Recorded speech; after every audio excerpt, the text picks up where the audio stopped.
Hey guys, oh my gosh, April has felt so long. I didn't finish my first book in April until like April 12th. Even like finishing it on like April 12th or something, or April 8th, I don't know. It was into April a little bit. I feel like that was like forever ago. Hold on, I'm gonna get my water. Okay, that's a little better. Anyways, that being said, let's get into some statistics for April. Oh, also I created an Instagram. So if you haven't heard about that yet, it's at page_wit_reads. It's this right here. And you can go follow me. The link is in the bio. It's probably up here and it's going to be in the channel description. So yeah, you can go do that if you haven't already. Okay, let's see what my stats are. So I read 5 books in April. No, I finished the first book on the 6th. I don't know where the 12th came from. My current average rating is a 3.82. April was a very polarizing month. I didn't really have any like average run of the middle ground reads. I had either really good books or really bad books. So let's just get right into this, shall we? I started the month off strong by picking up Happy Place by Emily Henry, which this paperback, I think it was released at the beginning of March. I know the hardcover came out last year. I read all 3 of Emily Henry's other books last summer, and I was really tempted to pick this up, but I wanted to wait until the paperback came out. If you don't know what this book is about, it's a second chance romance. You have Emily and you have Harriet, not Emily, obviously. You have Harriet and you have Wynne. And they were engaged. They had been in a relationship for a really long time, and they had just broken off their engagement. But their friends them and their friends always go on this trip to Maine every summer. They're both invited, and it's considered to be like the last year that they're gonna take this trip. And they said, "Oh, I guess we're gonna have to go, but we can't tell our friends that we broke up. So we're just gonna fake it till we make it, and we can fake it for a week, right?" There's a lot of miscommunication in this book. Like, there is a lot of miscommunication, and I don't usually have a problem with miscommunication, and I do think that it was done well in this book.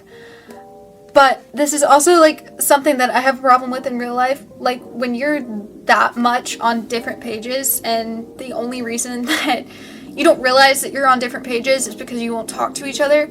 I can't stand that in real life, much less like in a fictional book that I'm reading to escape. That was the main factor that dragged this book down. This book felt very different from Emily Henry's other books that I've read from her. It was a lot less rom-com-y, if that makes sense. There was a lot of drama in the friend group. There was one of the girls that I could not stand. If you've read the book, you know why. But I could not stand her. And I loved the setting. I love Maine. And obviously her writing is incredible. Like, I need to take a master class from Emily Henry and learn how to write like she does, because it's absolutely beautiful. I tabbed so much. Can you see it on camera? Anyways, I rated this book a 4.25 stars. It's my least favorite Emily Henry book. It just feels very different from her other books, and not necessarily, like, her writing is still just as good, but it felt more fiction-y than romancy, unlike her other books. Alright, the next book that I read this month was an audiobook. It is House Across the Lake by Riley Sager. I have not been in a thriller mood like at all this entire year, but randomly I was like, hey, I've heard a lot of good things about Riley Sager. I need a book that's going to keep me on my toes, because Happy Place was putting me into a slump. So I was like, okay, I need a book that's going to keep me on my toes and like get me hooked and addicted to listening, and I won't want to stop. So Riley Sager sounds like a great idea. I loved The Only One Left. I've heard a lot of good things about The House Across the Lake. So I just decided to read it. I can count on one hand how many books I've rated lower than a 3 stars, and House Across the Lake is one of them. I gave this book 2.5 stars. Now, the entire premise of the book is we are following this Broadway actress who has fallen out with the media. Her mom sends her to stay at the family lake house on this super tiny lake in Vermont that's like where all the rich people stay. And across the lake from her is this model and her husband, and they're staying in a house that's like all glass windows. And so she basically spies on them the entire time that she's living there, and some crazy stuff goes down with that couple. Okay, I'm gonna say this, and it may be considered a spoiler, so skip forward if you don't want to hear it. But there are paranormal aspects in the house across the lake. And when you get to the darker side of paranormal, like I can handle a little bit of paranormal, like in Belladonna, or like I haven't read it, but Dead Romantics by Ashley Poston, like that kind of paranormal, whatever. It's fiction, I can read it, I really don't care. But the kind of paranormal that's in the house across the lake, I was disgusted. It was really hard for me to read after I got to that point where that was revealed. Up until then, I was gonna rate the book above a 4 stars, which is very high for a thriller. But once I hit that mark, I was like, this just dropped to like a 2 star. I can't stand listening to this. I can't stand thinking about this. Like, this is just absolutely disgusting and revolting. And it's freaking me out. And it definitely gave me I think it gave me a nightmare one night. Don't recommend that book. Okay. Anyways, staying in the same vein, I read Lock Every Door by Riley Sager because I was like, well, I had one really good book by Riley Sager and one that still kept me on my toes, and it was good for a thriller, but it had this awful element that I hated. So let's see what another Riley Sager book would be like. So Lock Every Door by Riley Sager is also very popular, as so many thrillers that I've read are like about women that are just down on their luck, and they find this like job position that they take, and like weird stuff starts happening. So that's kind of what Lock Every Door is. So we have Jules, and Jules, she has no one. She just broke up with her boyfriend. Her boyfriend's kicking her out. So she finds this job apartment sitting in this super, super fancy apartment building in Manhattan where all these celebrities live. And they're paying her, I think, like $4,000 a month to rent out this apartment. Like, just to live there. Like, just to live there. But there are a bunch of really specific rules that she has to follow. But she takes the job because she needs the money.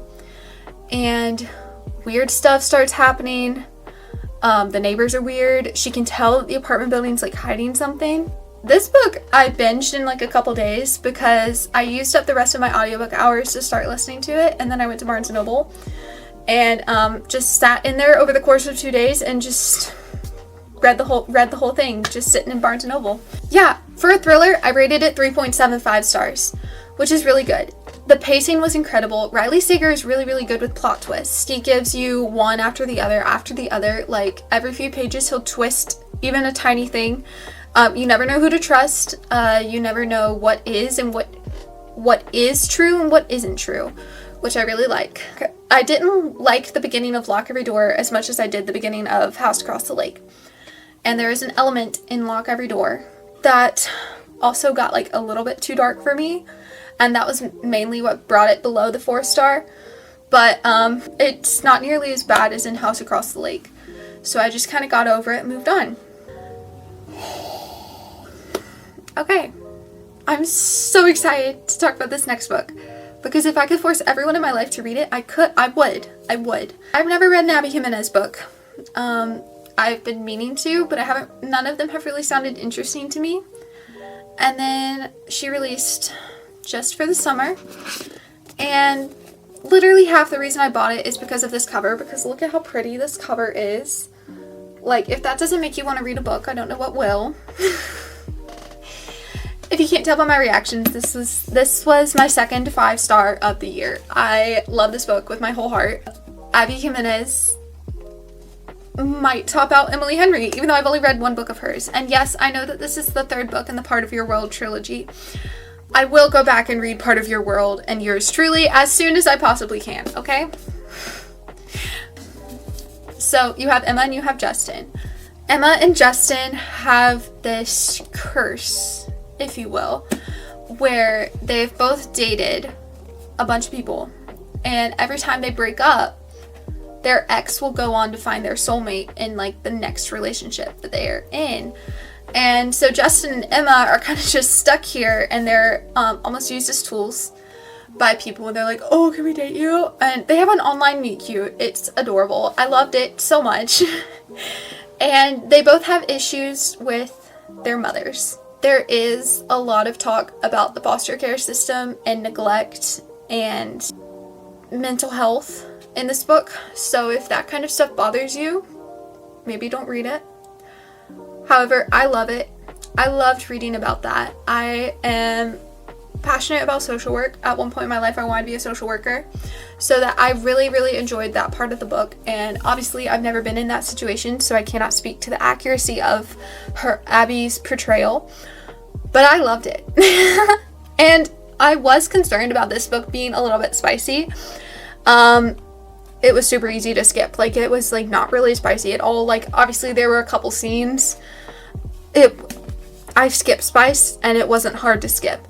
So I take that as a win. This book has a lot of acts of service, and if he wanted to, he would.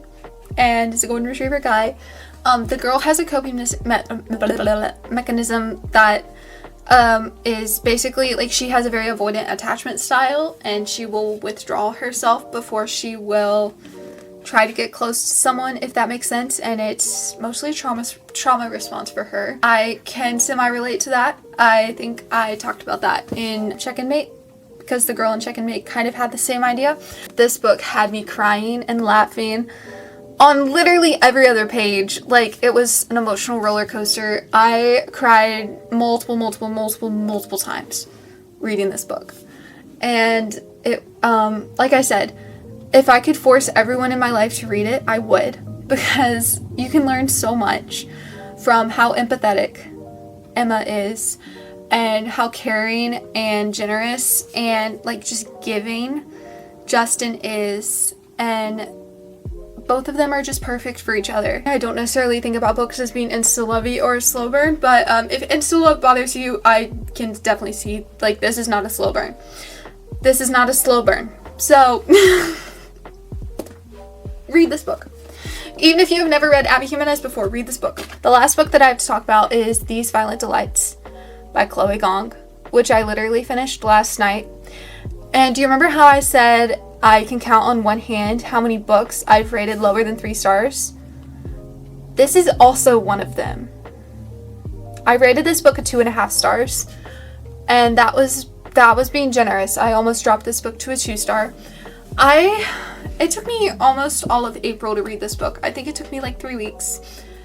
And this is a Romeo and Juliet retelling, which took me until after I read the book to figure that out, but the main characters' names are Roma and Juliet.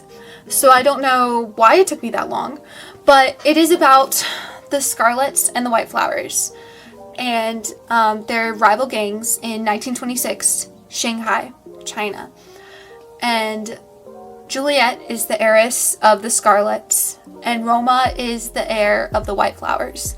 And they have a history between each other, and obviously they're enemy gangs, so the two of them are going to be enemies. They basically hate each other's guts. This book is YA fantasy. The premise of the book is there's this madness sweeping through Shanghai, and it's causing people to tear out their own throats. It does not spare you any details about all the organs that start falling out of someone's throat. And this is a YA book.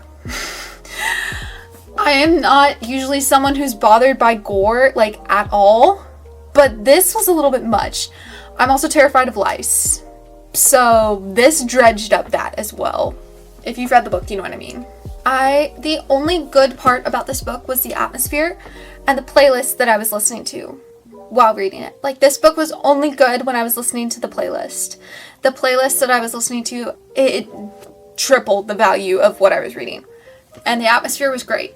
Other than that, the plot was very, very slow. I felt like we started and we were like, oh my gosh, there's this monster invading Shanghai. We need to stop it. And we didn't go anywhere after that. Like that was, it kept repeating itself and repeating itself and repeating itself. It wasn't like small conflicts building to a bigger conflict. Like, I felt like it was so repetitive. I skimmed most of this book as well. Like, I'd stopped paying attention. I was reading it to finish it. I was reading it to finish it. I was not reading it because I enjoyed it. The two love interests, they both kind of suck. I was not invested in their love story. They're both kind of terrible people. Roma's not as bad, but Juliet's kind of like an awful person. I wasn't rooting for either of them. I wasn't even rooting for the relationship. This book also jumps across point of views. It's all told in third person point of view, and you aren't told whose point of view you're in. You know based on what characters you're talking to. And I don't even remember how many point of views we were in. We were in at least 4, probably more. No, we were in like 5 or 6 total. And it confused the heck out of me. I don't feel like it transitioned very well. I'm sorry, I'm ranting about this book, but I also just finished it and I need to get my thoughts out. This book just wasn't good. And I wasn't interested. This book isn't for me.